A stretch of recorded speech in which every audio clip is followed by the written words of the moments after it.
Hello, my friends.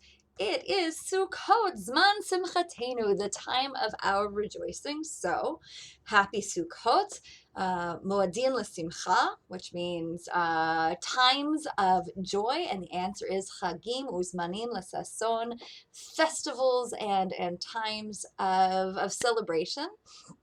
And so we have a sukkah outside, and there is a liturgical change upon us just as the weather is changing.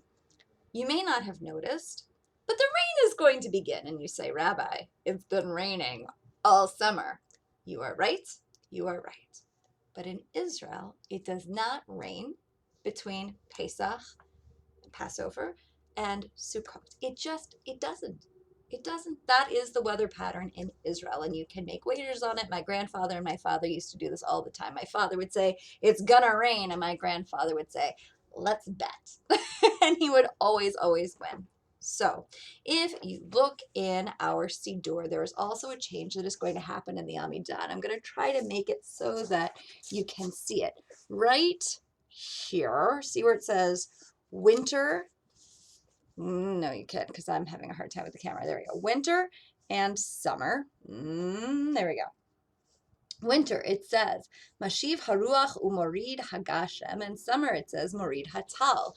Well, through the end of Sukkot, we say Morid Hatal, which means God who brings down dew, right? Because we need water. We just do. If you live in California in particular this year, you know a lot about that. So we're always praying for water because water is what provides life. And in the winter, we say Mashiv Haruach Umarid Hagashem, who makes the wind blow and brings down the rain. And in New Jersey, we're like, yeah, it rains. But in Israel and in an agrarian culture, the rain becomes that much more important. And we may want in our own community maybe a little less rain, maybe a little less storms, but we are fundamentally tied as Jews to the land of Israel. Country of Israel aside, we are tied to the land. And so what we pray for has to do with what's happening in the land of Israel. So, funny story. I was living in Utah, and unlike New Jersey, it does not rain every day in Utah in the summer. And they were really committed to 4th of July fireworks. And so, far be it for the governor of Utah to say we can't have any fireworks this year. And emissary from his office called to a lot of the religious figures in the area and said, could you please pray for rain?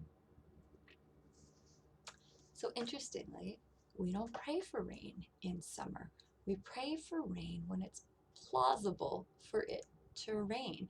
Judaism does this thing with prayer where you pray for the things that it makes sense to pray for. And in a dry season, you don't pray for rain. You pray for rain in the wet season, and then your prayer gets answered in the way you want it to. But if you pray for rain in the dry season, it's considered a prayer, a bracha levatala, a wasted prayer.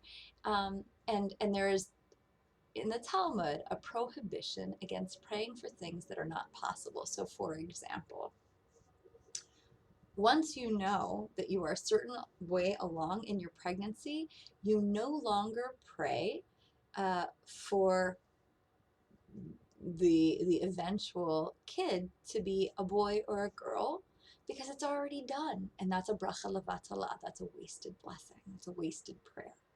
Okay. So what does that mean about other prayers? Why do we pray for peace all the time? Well, it clearly means that peace is plausible. It is something that we can achieve.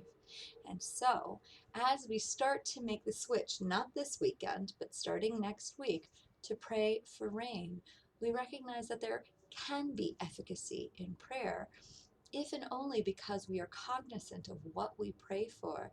And rather than praying for the impossible, we pray to be God's partners. We ask for what is possible, and then we work to make it so.